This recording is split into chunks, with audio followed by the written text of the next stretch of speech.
Hermanos, buenas noches.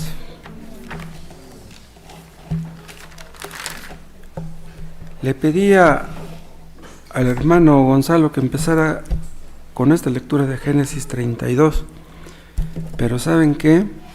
Antes de entrar a ver algo ahí en Génesis 32, les invito a que veamos algo en Hebreos 8.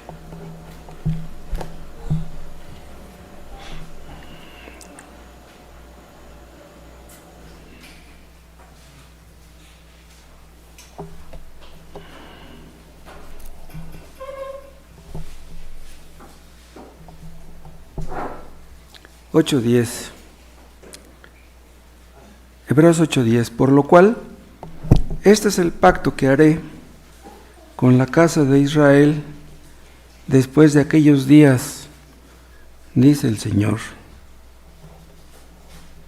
Está citando aquí a Jeremías. Pondré mis leyes en la mente de ellos y sobre su corazón las escribiré. Y seré a ellos por Dios, y ellos me serán a mí por pueblo. Y ninguno enseñará a su prójimo, ni ninguno a su hermano, diciendo, conoce al Señor, porque todos me conocerán, desde el menor hasta el mayor de ellos, porque seré propicio a sus injusticias, y nunca más me acordaré de sus pecados y de sus iniquidades.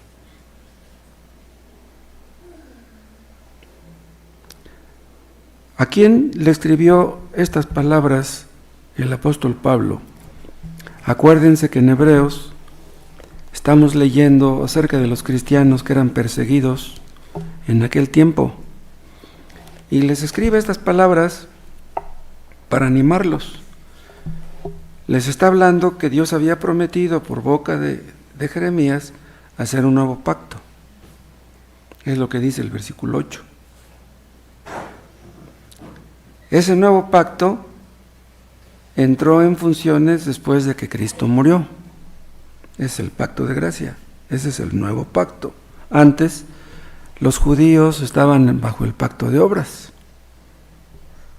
Dice el 9, no como el pacto que hice con sus padres, o sea, con los padres de aquellos israelitas, de sus antepasados, ¿no? El día que los tomé de la mano para sacarlos de la tierra de Egipto. O sea, pacto de obras que Dios les dio por medio de Moisés. Porque ellos no permanecieron en mi pacto y yo me desentendí de ellos, dice el Señor. Dios les dio la ley, pero ellos no la obedecieron, no la cumplieron. Por eso dice en el 9, no permanecieron en mi pacto. Por lo cual, dice el 10, este es el pacto que haré con la casa de Israel después de aquellos días, dice el Señor. Y esto es en síntesis el nuevo pacto, pacto de gracia. Pondré mis leyes en la mente de ellos y sobre su corazón las escribiré. Bien, en el Antiguo Testamento la ley de Dios estaba escrita en piedra, pero aquí en el nuevo pacto dice, pondré mis leyes en la mente de ellos y sobre su corazón las escribiré y seré a ellos por Dios y ellos me serán a mí por pueblo. O sea, lo que los israelitas no hicieron, lo haría el pueblo escogido de Dios. Dice, seré a ellos por Dios, y ellos me serán a mí por pueblo. Entonces, está incluyéndolos a ellos, a los israelitas que eran perseguidos por causa de su fe. O sea, dice, ustedes son su pueblo, no los que mataron a Cristo, no, ustedes, los creyentes. Entonces les dice esto para animarlos, porque la tenían muy dura. Y ninguno enseñará a su prójimo, ni ninguno a su hermano, diciendo, conoce al Señor, porque todos me conocerán, desde el menor hasta el mayor de ellos. Bien, aquí donde dice, todos me conocerán, se aplica obviamente a todos los creyentes. Todos los creyentes tenemos un conocimiento de Dios, un cierto conocimiento de Dios. Unos más grande que otros. O sea, aunque todos conocemos a Dios, todos los creyentes tenemos un cierto conocimiento de Dios, no todos lo tenemos en el mismo grado, no todos lo tenemos en el mismo nivel. Dice, porque todos me conocerán. Dios se encargaría de eso. O sea, Dios se revela a la mente, al corazón de todos los que desea salvar. Entonces, este conocimiento espiritual, es algo que los creyentes tenemos porque Dios nos lo dio. Dice, todos me conocerán, desde el menor hasta el mayor de ellos. O sea, Dios es el Dios de los creyentes que tienen mucho conocimiento de Él y también de los que tienen poco. O sea, no solamente es el Dios de unos, de los que tienen más conocimientos, de los que oran más, de los que obedecen más, sino también de los que conocen poco, entienden poco y obedecen poco. El asunto es que hayan nacido de nuevo. Dios es el Dios de todos ellos, de todos los escogidos. Y dice el 12, porque seré propicio a sus injusticias, y nunca más me acordaré de sus pecados y de sus iniquidades. Bien, si nosotros creemos lo que está aquí escrito, si nosotros creemos que Él es nuestro Dios, que nosotros somos su pueblo, que tenemos un cierto conocimiento de Él, aunque sea mínimo, y que Él Cristo ha llevado nuestros pecados, y que ya no se acuerda de ellos, entonces tenemos motivos para estar contentos. Si creemos verdaderamente en esto, que estamos ahora bajo el pacto de gracia, ya no bajo el pacto de obras, entonces ya no tenemos motivos para afanarnos. ¿Ustedes creen realmente que el Dios verdadero, el Dios de la Biblia, es su Dios? ¿Ustedes creen eso? Que a pesar de todos los errores que ustedes puedan cometer, a pesar de que ustedes no sean lo obedientes que quisieran ser, de todas maneras Él los ha perdonado y que se ha olvidado de todos sus pecados y que nunca se acordará de ellos. ¿Ustedes creen en eso? Si realmente creen, no tienen por qué deprimirse, no tienen por qué estar estresados, no tienen por qué estar preocupados, ni afanados, ni mucho menos angustiados. Los israelitas antiguos no cumplieron con el pacto, pero Dios les prometió que haría con ellos un nuevo pacto, un pacto de gracia, un mejor pacto, dice el autor de Hebreos en otra parte. En el versículo 10 y el 11, principalmente en el 10, está el pacto de gracia. Los israelitas del Antiguo Testamento deberían de haber conocido el pacto de gracia, aunque con ellos había hecho un pacto de obras. De todas maneras, Dios les había prometido que con el tiempo haría un pacto de gracia. Ellos conocían eso, o deberían de haberlo conocido. De ese pacto le habló Dios a Abraham, le habló a Isaac y después a Jacob. Dios prometió bendecir a Abraham y salvar a una multitud enorme de entre sus descendientes. Y eso se lo transmitiría también a Abraham, a Isaac a Jacob, y Dios se lo confirmó a Jacob también. Vean ustedes en Génesis, en el capítulo 17.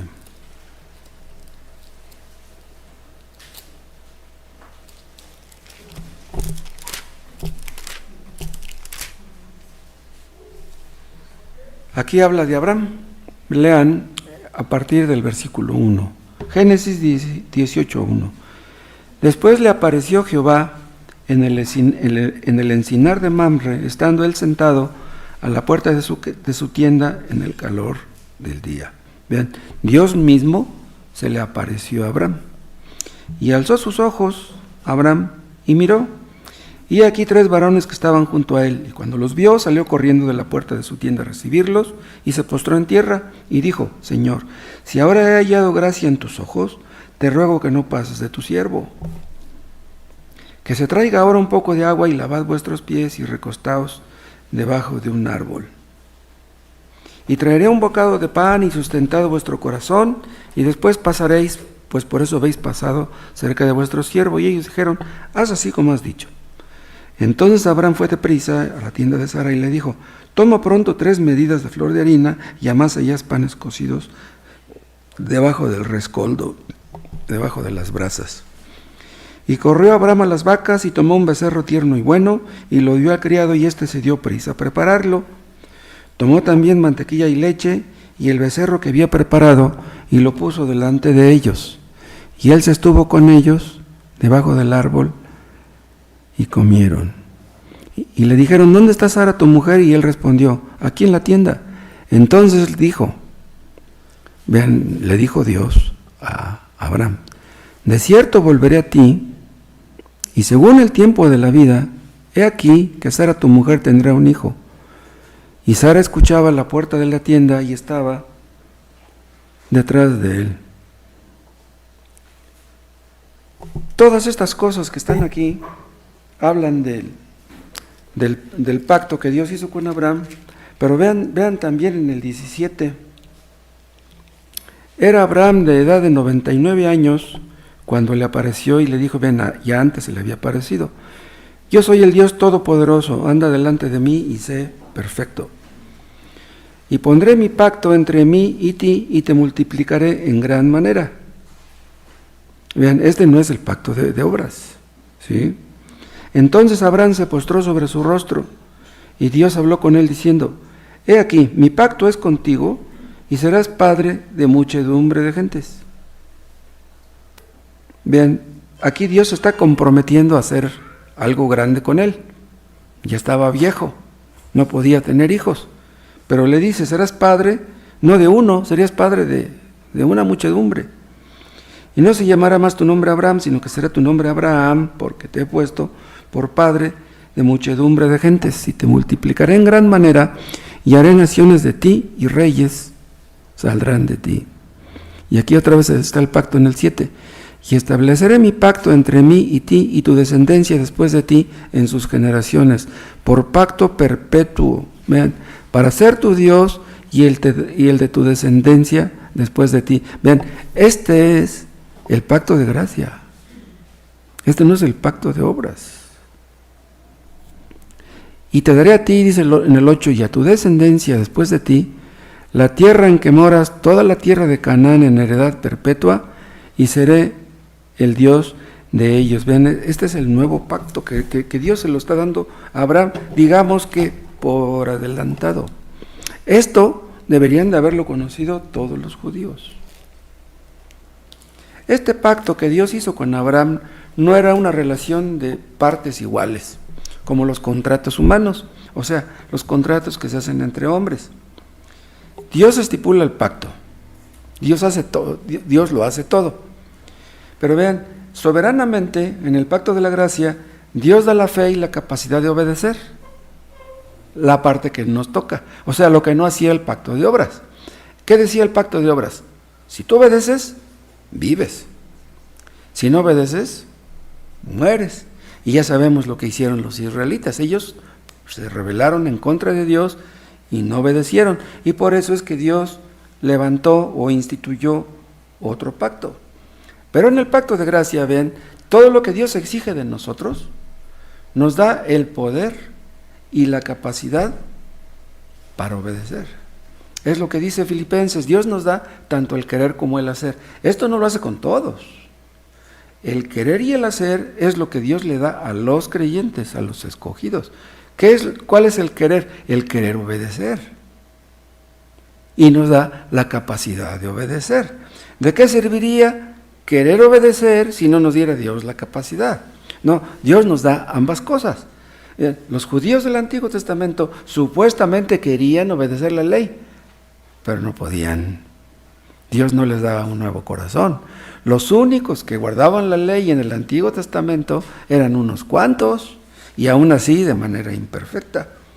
Pero en el pacto de gracia, vean, Dios pone su parte y nos capacita para poner la nuestra, lo que no pasó con el pacto antiguo, el de obras. Los israelitas, vuelvan a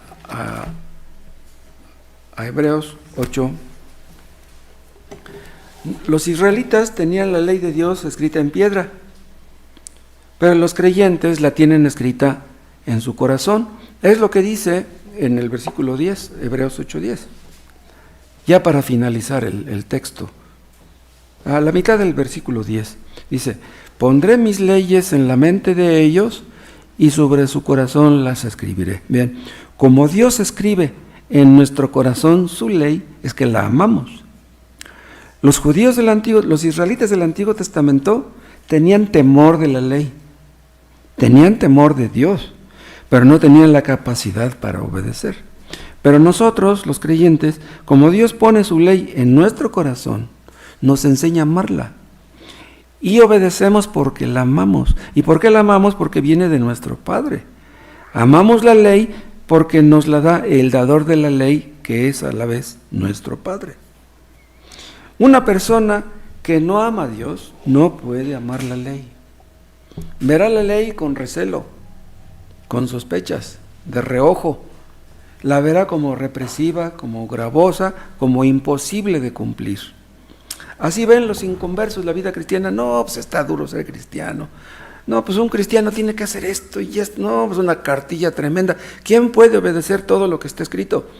Pero es que ellos no entienden que Dios nos da un corazón nuevo y nos capacita para amar la ley y para obedecerla. Nosotros podemos hacer lo que los israelitas no pudieron. Dios nos da el querer obedecerla y el querer obedecerla y la capacidad de obedecerla. Un inconverso no puede amar la ley. Un inconverso lee la Biblia y le da miedo o le da sueño, pero no ama lo que está leyendo. Un inconverso en el fondo odia la ley. Hay inconversos que presumen su Biblia, que está muy bonita, Biblias bien carísimas. Pues sí, presumen su Biblia muy bonita, pero pues no aman lo que está escrito. ¿De qué sirve que tengan la Biblia tan bonita? Vean en el 8:11. Y ninguno enseñará a su prójimo, ni ninguno a su hermano, diciendo: conoce al Señor. Vean, Dios se encarga de darse a conocer a nosotros, los creyentes. Nosotros no hacemos que nuestros alumnos entiendan que Cristo es Dios. El que hace eso es Dios mismo. Nosotros podemos decirle a la gente: Cristo es Dios, Cristo es Dios, Cristo es Dios, y aún así la persona que lo está escuchando y escuchando y escuchando nunca lo va a entender, a menos que Dios se lo revele. Dios se da a conocer, Dios se revela a los escogidos, de manera que entendemos quién es Cristo. Cristo es Dios, el que nos hizo. Cristo es nuestro Creador, Él es nuestro Salvador, Él es nuestro Redentor, Él es nuestro Dios, Él es nuestro Padre. Dios se encarga de darse a conocer a los suyos, pero no todos le conocemos de la misma manera. Y saben una cosa, el que más conoce a Dios, como yo les decía la última vez que tocamos este tema, es el que menos se afana. Si un creyente es preocupón y afanoso y anda siempre temeroso y angustiado, es que conoce poco a Dios.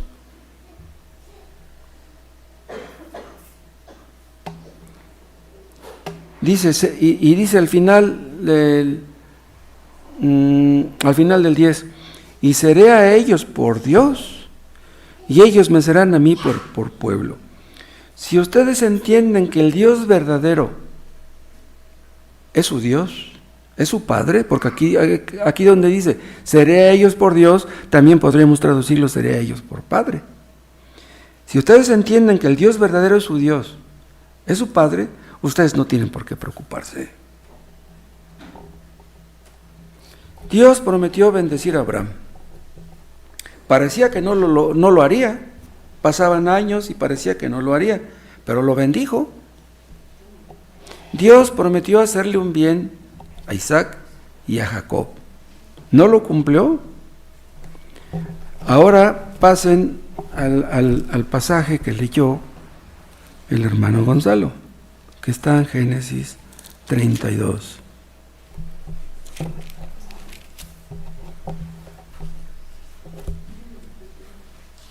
Dice en el versículo 9, y dijo Jacob: Dios de mi padre Abraham y Dios de mi padre Isaac, Jehová, que me dijiste, vuélvete a tu tierra y a tu parentela y yo te haré bien. Bien, Dios prometió a Jacob hacerle bien, lo mismo que le había dicho a Abraham y a Isaac. Y esta frase que dice, yo te haré bien, se repite en el 12. Y tú has dicho, le recuerda Jacob a Dios, yo te haré bien. Y tu descendencia será como la arena del mar, que no se puede contar por la multitud. Entonces vean, aquí está orando Jacob. No sé si ustedes sepan que este es el primer ejemplo de una oración dirigida a Dios en la Biblia. Este es el primer ejemplo. Entonces, analizar lo que está diciendo aquí Jacob es muy interesante. Dice, tú me dijiste, así es como debemos orar, Señor, tú me prometiste. O sea, debemos orar conforme a las promesas. Eso es lo que está haciendo Jacob. Dice, tú me dijiste, tú has dicho, dice en el 12, yo te haré bien. ¿Por qué le dijo esto? Porque él tenía miedo de que va a venir su hermano y lo va a matar. Entonces dice, Señor, tú dijiste que me harías bien, ¿vas a permitir que mi hermano me mate? Pero vean, antes de que orara así, de esta manera, Jacob tenía miedo de su hermano. Tenía miedo de que lo fuera a matar. ¿Pero por qué tenía miedo? Porque conocía poco a Dios. Un creyente que conoce poco a Dios tendrá miedo. Tendrá miedo de esto, tendrá miedo de aquello. Y por lo mismo le hizo tantas tranzas a su tío Labán, por sus dudas, por sus temores de que Dios fuera a cumplir lo que le había prometido. O sea, un creyente no debe tener miedo de ninguna manera. Si Dios ha dicho que nos va a bendecir, Él nos va a bendecir, aunque parezca que no lo hará. Las tranzas que le hizo Jacob a su tío Labán, él obviamente no las hizo guiado por el Espíritu, sino por su carne. Él actuó en incredulidad, actuó carnalmente, vean. Y esto puede aplicarse a nosotros. Porque por nuestra falta de fe, podemos actuar carnalmente, precipitarnos, a tomar decisiones equivocadas que luego vamos a lamentar. Debemos aprender a confiar en Dios, apoyarnos en Él. Pero vean, para que Jacob llegara a este punto, Dios tuvo que humillarlo. Para poder bendecirlo, primero tuvo que humillarlo. Y esto es lo que hará con nosotros. Si Dios va a salvar a una persona, primero lo humilla. Y si Dios va a santificar a un creyente, primero lo humilla. O sea, la clave está ahí, en la humillación. Dios nos hace entender que somos indignos. Los inconversos son indignos de que Dios los salve. Los creyentes somos indignos de que Dios nos bendiga. Pero Dios tiene que mostrarnos eso, que somos indignos. Entonces, para que Jacob recibiera la bendición que Dios le había prometido, tenía que entender que esa bendición sería por gracia. Si somos orgullosos, si no hemos madurado y Dios nos bendijera con mucho dinero, ¿saben qué pasaría? Que Dios, en lugar de hacernos un bien, nos haría un mal. Habemos creyentes que si de repente tuviéramos mucho dinero, cometeríamos una locura, cometeríamos tonterías. Entonces, para poder bendecir Dios a Jacob, tenía que humillarlo. Pero vean una cosa, cuando Jacob hizo esta oración, él era rico. Él tenía montones de vacas y de camellos y de asnas y de criados, etcétera. O sea, ya Dios lo había bendecido bien, a pesar de sus dudas, a pesar de su temor a su hermano y todo, Dios ya lo había bendecido. Vean cómo dice en el versículo 9, Génesis 32, 9. Y dijo Jacob, Dios de mi padre Abraham y Dios de mi padre Isaac, Jehová, que me dijiste, vuélvete a tu tierra y a tu parentela, y yo te haré bien. Vean cómo empieza su oración, diciéndole a Dios, Dios de mi padre Abraham y Dios de mi padre Isaac. O sea, él no está diciendo Dios mío. O sea, como que se siente indigno de decirle a Dios, Dios mío. Dice, no, pero yo reconozco que mi padre y mi abuelo Ellos fueron creyentes verdaderos y tú los bendijiste. Bueno, pues si tú los bendijiste y tú eres el Dios de ellos, pues yo también voy a orar así como oraron ellos. Dios fue fiel en todo lo que le prometió a Abraham. Todo lo que Dios le prometió a Abraham se lo cumplió. Y también después a Isaac.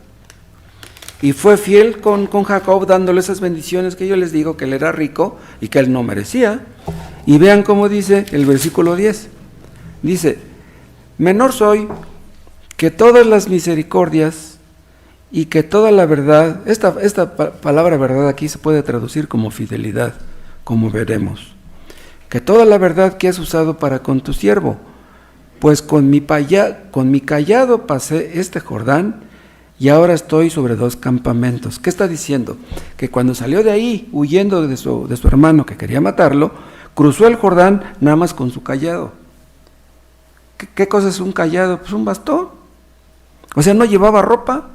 Como tenía miedo de que lo fuera a matar su hermano, no tuvo tiempo ni de agarrar ropa. Se fue nada más con su puro cayado, dice.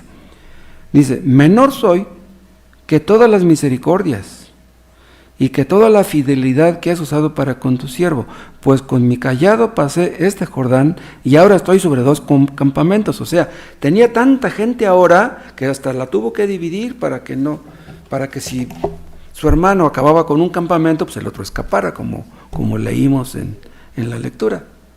Entonces, salió pobre y regresó rico. Por eso dice, menor soy que todas las misericordias. Esta palabra menor da a entender que él no merecía ni la más pequeña de las misericordias. Bien, él nunca había obrado así.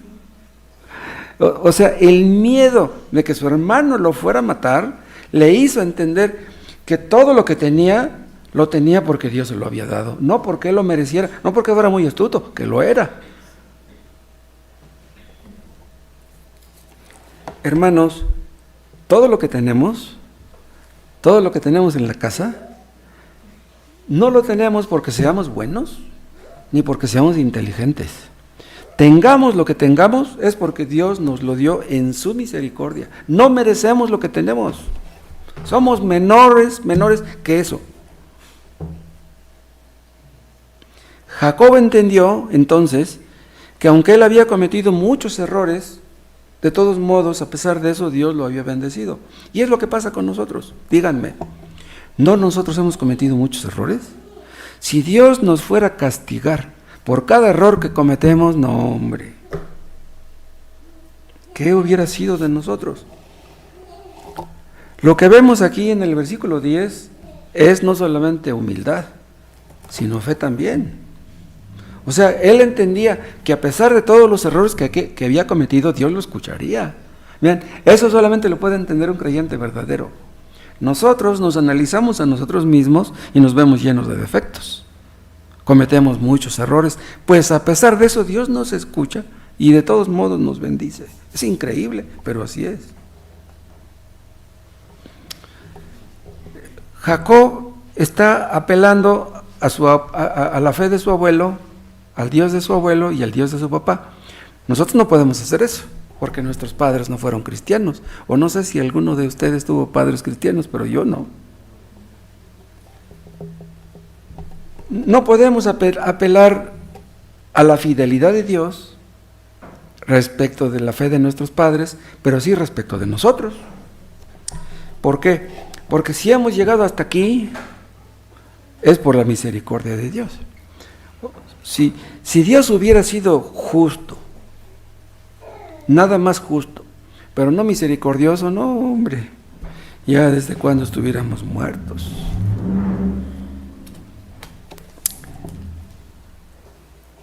Jacob está apelando a la promesa que Dios le hizo de hacerle bien. Y nosotros tenemos más promesas a las cuales apelar que Jacob. Entonces, cuando nosotros oremos, lo que tenemos que hacer es apelar a esas promesas. Debemos orar conforme a ellas, pidiéndole a Dios que las cumpla. Señor, tú dijiste. Hay muchos textos que tenemos que aprendernos de memoria. Por ejemplo, ese texto precioso que dice ahí en Hebreos 13, que Dios dijo, no te dejaré ni te desampararé.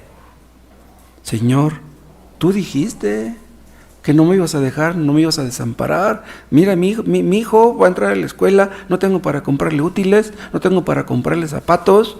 Señor, ¿no me vas a ayudar a que yo meta a mi niño a la escuela? Tú me dijiste que no me ibas a dejar, que no me ibas a desamparar, ayúdame. Debemos orar con osadía, con atrevimiento, pero no en base a nuestras ocurrencias o a cosas que podamos sospechar o imaginar nosotros. Debemos orar conforme a las promesas, pidiéndole a Dios que las cumpla por su misericordia. Dice, menor soy que todas las misericordias y que toda la verdad que has usado para con tu siervo. Jacob sabía que Dios había sido fiel. Nosotros sabemos eso.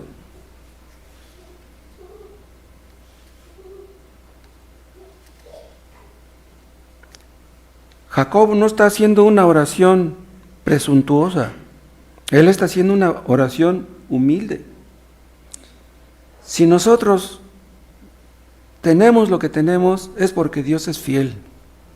No nos conviene creer que tenemos lo que tenemos porque seamos ahorrativos o muy inteligentes. Lo que debemos hacer es poner nuestros ojos en Dios y ser agradecidos y entender que es por su misericordia y fidelidad que tenemos lo que tenemos. Esta oración que está haciendo aquí Jacob no es una oración presuntuosa. Hay muchas personas que no pueden orar. ¿Saben ustedes por qué? Porque son soberbios, porque son orgullosos. Hay personas que cuando oran, entre comillas, oran como dándole órdenes a Dios, como regañando a Dios. Señor, ¿pero por qué no me ayudas? Si yo no soy malo, ¿por qué no me bendices? Mira, el vecino ya tiene su carro, ya tiene su casa, ¿por qué yo no? Le echan pleito a Dios. En lugar de humillarse, están regañando a Dios. Un hombre orgulloso no puede orar porque cree que lo que tiene lo merece y cree que merece más de lo que tiene. Esas personas no pueden orar. Entre más humilde que sea un hombre, entre más humilde que sea una mujer, más sabrá orar. ¿Se acuerdan del fariseo?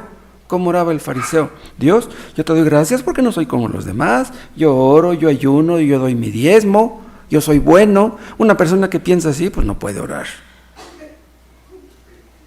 Señor, imagínense que un hombre dijera, Señor, el domingo eché 2,200 pesos de diezmo, ¿no me vas a bendecir? No, merezco que me bendigas, puesto que yo soy fiel en dar mi diezmo. Solamente los que se saben pecadores, los que se sienten pecadores, son los que pueden orar. Y son los que reciben las bendiciones de tener a Dios por Padre. Cuando Jacob estuvo con su tío Labán, actuó con astucia, pero cuando está aquí con Dios, ya no está actuando de esa manera. No, él está actuando, orando humildemente. Ahora, aquí en Oseas capítulo 12, podemos leer algo que no dice aquí en Génesis 32.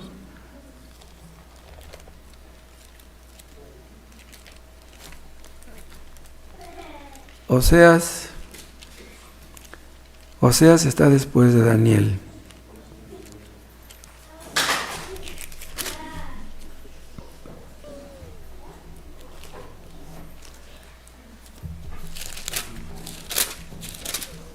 Oseas 12, aquí está hablando de Jacob.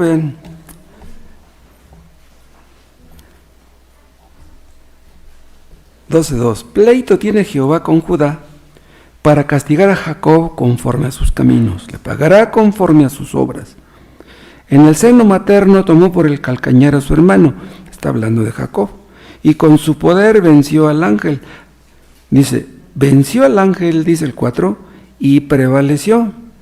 Lloró y le rogó. En Betel le halló y ahí habló con nosotros. Vean cómo dice, venció al ángel y prevaleció, lloró y le rogó. Esto que dice aquí, lloró, no está acá en Génesis 32. Pero aquí lo está diciendo Oseas por revelación divina. ¿Sí?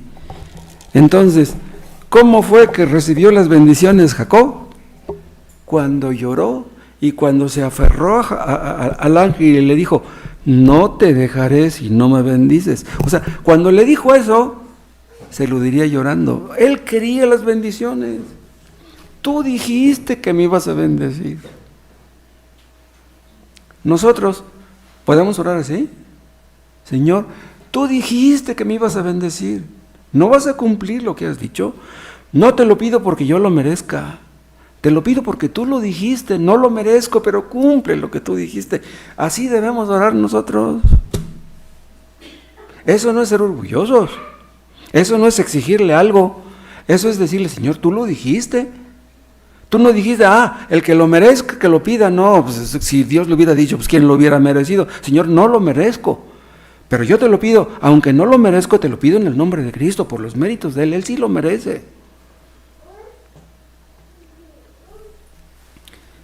Jacob nunca lloró delante de Labán, pero vean cómo está llorando delante de Dios. No tenemos por qué llorar delante de nadie. No tenemos por qué llorar delante de nadie. Si vamos a pedirle dinero prestado a una persona, un dinero urgente que necesitamos, ¿le vamos a llorar? Ándale, por favor, préstame. No, a quien debemos de llorarles a Dios, no a los hombres.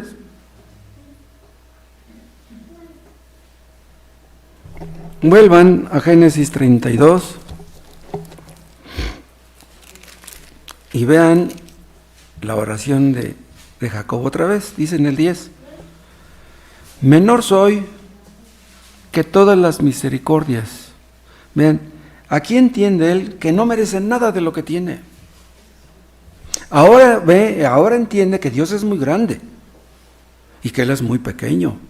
Vean, el que conoce a Dios así se verá, como muy pequeño delante de un Dios tan grande.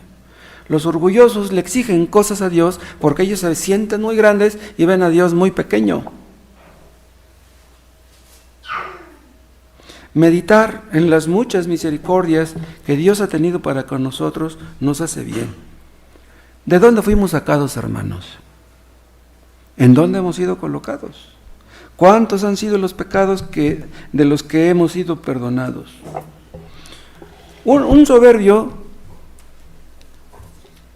no puede recibir gracia, porque un requisito indispensable para recibir gracia es creer que la necesitamos, pero un orgulloso no cree necesitar eso. Los orgullosos creen que necesitan dinero, ellos no creen necesitar gracia. Y aquellos a quienes Dios ha de darles su gracia, primero nos humilla. Hermanos, que Dios nos bendiga con su gracia, aunque nos humille. El asunto es que nos dé su gracia. Vuelvan otra vez a Hebreos.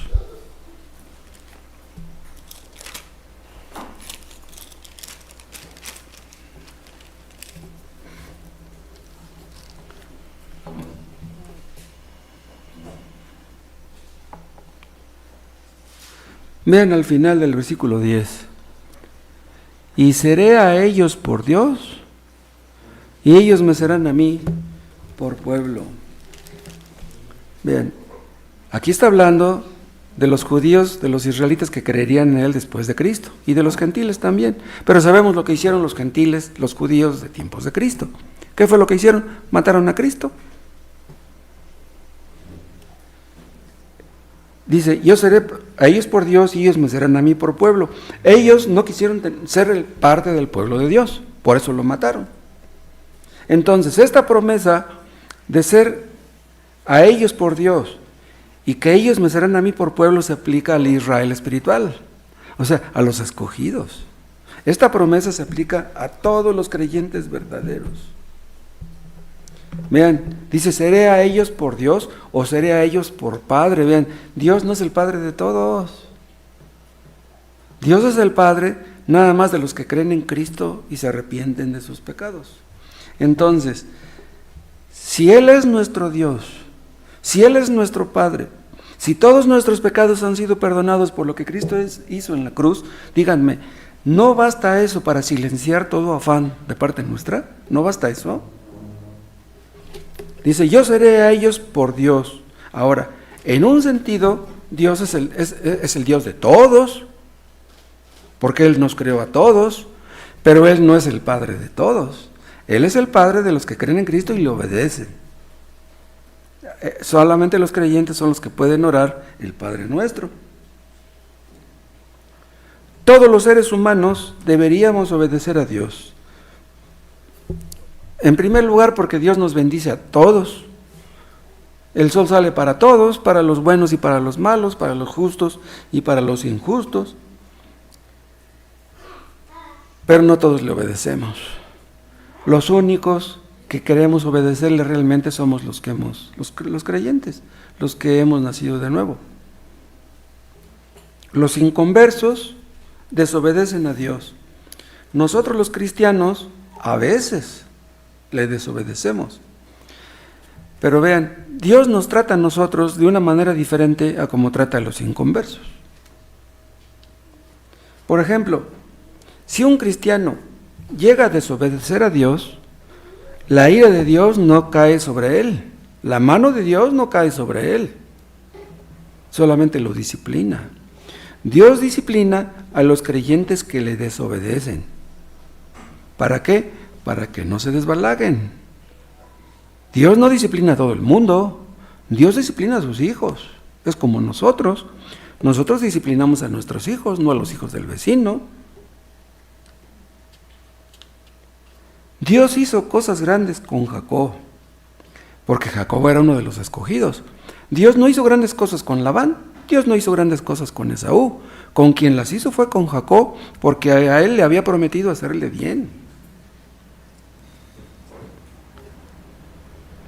Dios tenía derecho de exigirle obediencia a Jacob, porque Dios prometió bendecirle.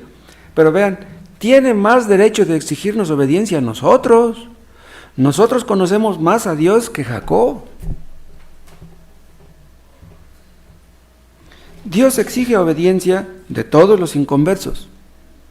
Pues si tiene derecho de exigir obediencia de los inconversos, pues con más razón de nosotros. Dios humilló a Jacob y lo enseñó a obedecer. ¿Qué nos enseña a nosotros? Pidámosle eso en oración. Señor, enséñame a obedecerte. Yo quiero obedecerte. Dame la capacidad de obedecerte. A Dios le gustan esas oraciones. Es increíble que el Creador de los cielos y de la tierra sea nuestro Dios. Si Él es nuestro Dios, ¿qué más necesitamos? Si consideramos, si realmente creemos que Él es nuestro Dios, tenemos algo que los millonarios no tienen.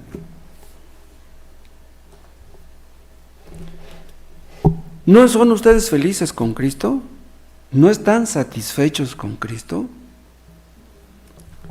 ¿Quieren que les diga algo?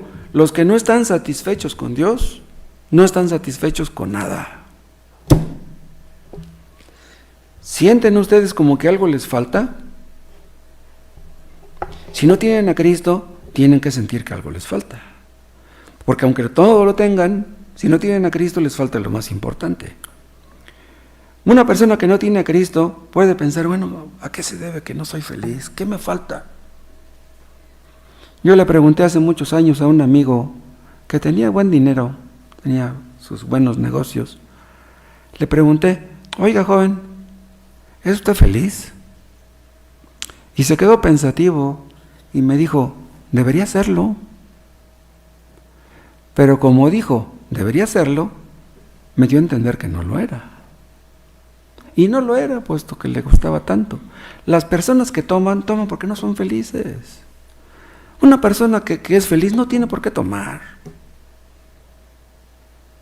Una persona que es feliz no tiene por qué drogarse. Si tú eres feliz, si tú tienes la felicidad que Cristo da, no vas a andar buscando otras cosas. ¿Qué es lo que más nos satisface? Si hay algo que te satisface más que Cristo, que Dios te lo quite. Si hay algo que nos satisface más que Cristo, que Dios nos lo quite. Él debe ser el objeto del gozo y de la alegría de los creyentes. Dice, yo seré su Dios. ¿Es el Dios de ustedes? que me están escuchando, si el Dios verdadero es el Dios de ustedes, tienen motivos para cantar y para bailar. Si Él es nuestro Dios, hay muchas promesas para nosotras. Oremos conforme a esas promesas. Hay muchas bendiciones para los que le obedecen. Si tú obedeces a Dios, Dios te va a bendecir. Si no le obedeces, pobre de ti. Entonces, si estamos temerosos, confundidos, afanados, es porque andamos lejos de Él. Acércate a Él, acércate a Cristo y verás que Él se acerca a ti. Él no se cansa de ser nuestro Dios. No nos cansemos nosotros de buscar sus misericordias. Le dice Dios a Josué: no temas ni desmayes, esfuérzate y sé valiente, porque Él estará contigo donde quiera que fuerais. Imagínense que Dios vaya con nosotros donde quiera que vayamos. Si el Dios verdadero no es nuestro Dios, Él no oirá nuestras oraciones. Pero si lo es, sus brazos están siempre abiertos para recibirnos. Somos sus hijos. Un padre bueno, cuando ve que su hijo viene corriendo con sus bracitos abiertos, pues el padre abre sus brazos y lo abraza, pues quiere a su hijito.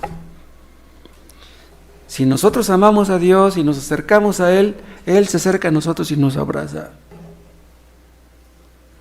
No hay problema, por grande que sea, que Dios no pueda resolver. No mires lo grande de tus problemas, mira la grandeza de Dios. Dios es más grande que todos nuestros problemas. Jacob tenía miedo de su hermano. ¿Pero por qué tenía miedo de su hermano? Porque temía a Dios muy poco. Pero si nosotros tememos a Dios mucho, no le temeremos a los hombres. Desde aquella noche que oró de aquella manera y que recibió la bendición de Jehová, aprendió que el único a quien debemos temer es a Dios. No debemos temer a nadie en este mundo. Ese problema que ustedes tienen, me imagino que tienen alguno, ese problema que ustedes tienen, aunque ustedes lo vean tan grande, para Dios no es problema. El sol sale para todos. Los inconversos no se quedan sin comer. ¿Nos dejará sin comer a nosotros que somos sus hijos? ¿Será posible que Dios nos abandone? ¿Que nos deje morir solos? Imposible. Un Dios bueno no puede hacer eso. Él es nuestro Dios, Él es nuestro Padre. Y Él dijo que estaría con nosotros hasta el último día. Te damos gracias, Padre, por promesas tan maravillosas. Y perdona nuestros necios afanes. Y enséñanos, Dios, a pensar en los demás y líbranos de ser egoístas, de nomás estar pensando en nosotros mismos. Ayúdanos a pensar en tantos que se pierden sin Cristo. Oh Dios, que nos dé tristeza tanta gente que se pierde. Gracias por tu palabra. En el nombre de Jesús. Amén.